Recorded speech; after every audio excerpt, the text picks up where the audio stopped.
जय साईराम। जय गुरु देवदत्ता।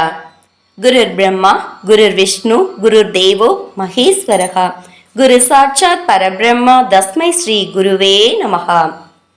अक्कलकोट श्री स्वामी समर्थ लीलामृतम अध्यायम 108 பொற்கொள்ளர் பாண்டு। ஸ்ரீ சுவாமி சமர்த்தர் நிரந்தரமாக அக்கல்கோட்டில் மட்டுமே தங்கியிருக்காமல் அக்கம் பக்கத்தில் இருக்கும் ஊர்களுக்கும் சென்று தன் பக்தர்களுடன் தங்குவார். அக்கல்கோட்டில் இருந்து 6 மைல்கள் தொலைவில் மைந்தர்கி என்கின்ற கிராமம் ஒன்று இருக்கிறது. அங்கு தங்க நகைகள் செய்து தன் ஜீவனத்தை நடத்தும் பாண்டு என்கின்ற பொற்கொள்ளர் ஒருவர் இருந்தார். அவர் ஸ்ரீ சுவாமிகளின் பரம பக்தர்.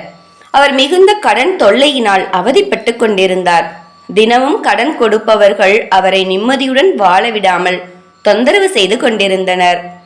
அப்போது ஒரு பணக்கார ஆசாமி சில தங்க நகைகளை செய்து கொடுக்கும்படி இவரிடம் கூறியிருந்தார். பாண்டு வெள்ளி நகைகள் செய்து அதில் தங்க முலாம் பூசி அந்த நபரிடம் கொடுத்து விட்டார்.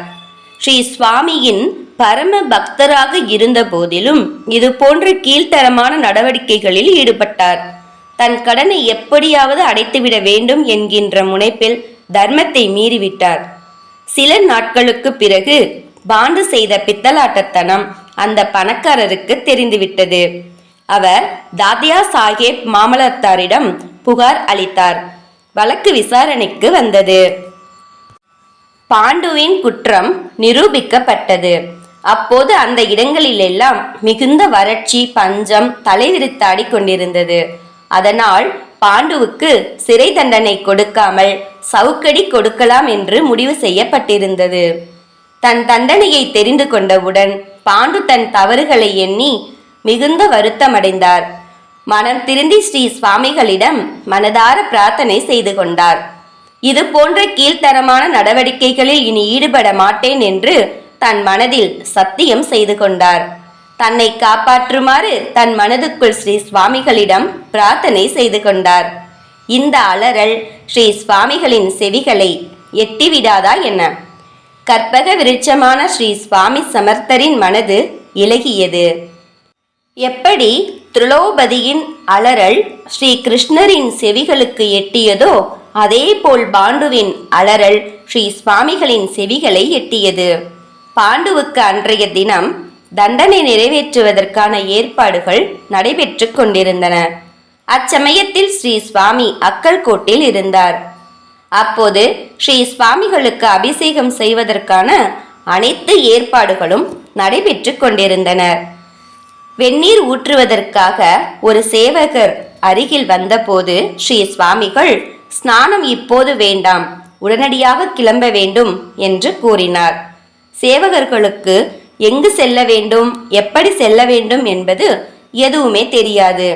ஸ்ரீ சுவாமிகள் கிழக்கு நோக்கி செல்ல வேண்டும் என்றால் முதலில் அவர் வடக்கு பக்கம் சென்று பிறகு மேற்கு பக்கம் சென்றுவிட்டு பின்னர் கிழக்கு நோக்கி செல்வார்.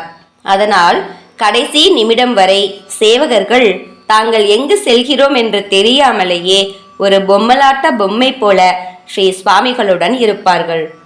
அன்றைய தினம் ஸ்ரீ சுவாமிகள் போரி நதிக்கு சென்று நீராடிவிட்டு மைந்தர்கி சென்றார். 3 திசைகளிலும் சென்றுவிட்டு இறுதியாக மைந்தர்கி சென்றடைந்தார். வேறு எந்த இடத்திற்கும் செல்லாமல் மாமலத்தார் அலுவலகத்திற்கு சென்றார். மகாராஜுடைய வருகையை பார்த்து மகிழ்ச்சி அடைந்த மாமலத்தார் தன் நாற்காலியை ஸ்ரீ சுவாமிகளுக்கு அளித்துவிட்டு அவர் தன் கைகளை கூப்பியவாறு நின்று கொண்டிருந்தார். அப்போது கைதியான பொற்கொள்ளரும் அருகில்தான் நின்று கொண்டிருந்தார். ஸ்ரீ சுவாமி பாண்டுவை அழைத்து தனது அருகில் அமர்த்தி கொண்டார். ஒரு கைதியின் மீது ஸ்ரீ சுவாமிகள் இவ்வளவு கரிசனம் காட்டுகிறாரே என்று மாமலத்தாருக்கு மிகவும் ஆச்சரியமாக இருந்தது. பின்னர் ஸ்ரீ சுவாமிகளை உபச்சாரம் செய்வதில் மாமலத்தார் பரபரப்பாக இருந்தார். அந்த வேளைகளில் பாண்டுவையும் ஈடுபடுமாறு ஆணையிட்டார். இதற்காகவே காத்திருந்த பாண்டுவும் ஸ்ரீ சுவாமிகளை கவனிப்பதில் முனைப்பாக ஈடுபட்டார். மறுநாள் வரை பாண்டு ஸ்ரீ சுவாமிகளுடனேயே இருந்து சேவைகள் செய்தார். ஸ்ரீ சுவாமிகள் பாண்டுவின் மீது பொழியும் அன்பை பார்த்து அவருடைய தண்டனையை மாமலத்தார் நீக்கி ஆணை பிறப்பித்தார்.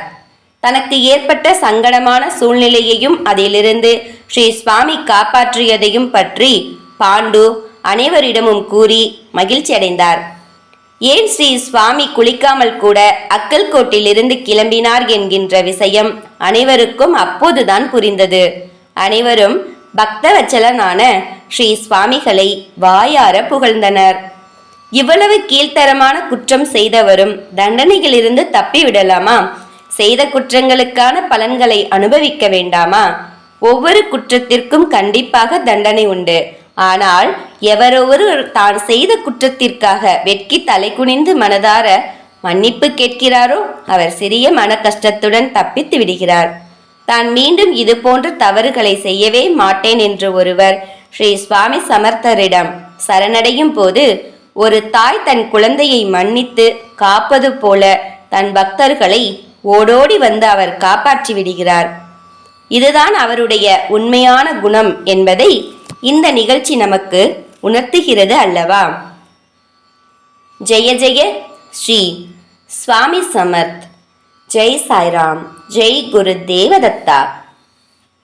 அனந்த கோடி பிரம்மாண்ட நாயக ராஜாதிராஜ யோகிராஜ பரபிரம்ம ஸ்ரீ சுவாமி சமர்த்த மகராஜ் கி ஜெய்.